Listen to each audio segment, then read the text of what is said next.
Meanwhile, anti-India sentiments continue to flare up in Bangladesh, with protesters attempting marches towards the Indian diplomatic missions in multiple cities today. Two Indian visa application centers in Rajshahi and Khulna were closed today. The protesters also clashed with the police. In Rajshahi, the protesters marched towards the Assistant High Commission of India. Earlier threats against Indian diplomats prompted India to summon the Bangladeshi envoy. A demarche was issued against him as well. There seems to be no political will, really, in the Yunus administration to change that.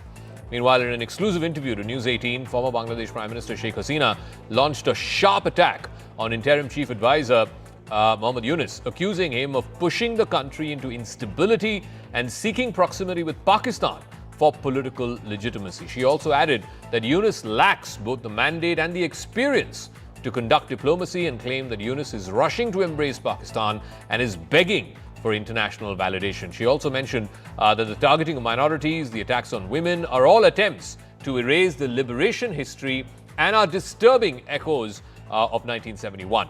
Hasina also expressed appreciation for India's patience, saying that she had no doubt that Bangladesh's relationship with India can withstand the silliness of Yunus's interlude, which will be, according to her, temporary. She says India is not just a strategic partner, it's a friend with whom we share cultures, histories, and a 4,000-kilometer long border. So for the last 3 days now, and mind you, this is the week of Vijay Divas. 16th of December was when the Indian troops stormed into Dhaka, and Bangladesh was liberated on the 16th of December 1971. In that very week, for the last 3 days, there have been multiple protests against Indian diplomats and against the Indian High Commission and Assistant High Commission. Also, this matter got taken up in Parliament by the Standing Committee on External Affairs.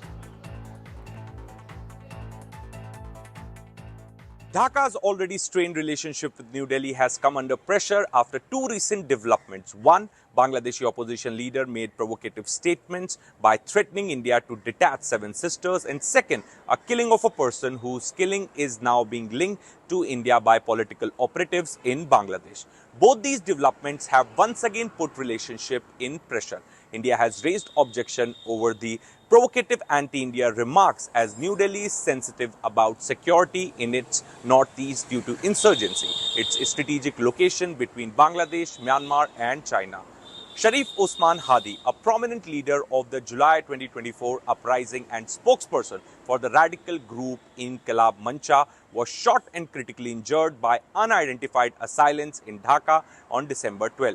The attack occurred shortly after he initiated his independent campaign for the upcoming February 2026 general elections. Two violent protests took place in Bangladesh, one in Dhaka outside Indian High Commission and one in Rajshahi outside a visa center. Due to this, Indian side decided to temporarily suspend the visa service for a day due to security reasons. The threat to Indian diplomats and missions still continues, as many groups have given call for a march outside Indian missions.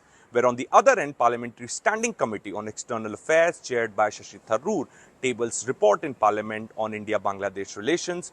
Committee cites non-governmental testimony, says current situation in Bangladesh is India's biggest strategic challenge since 1971.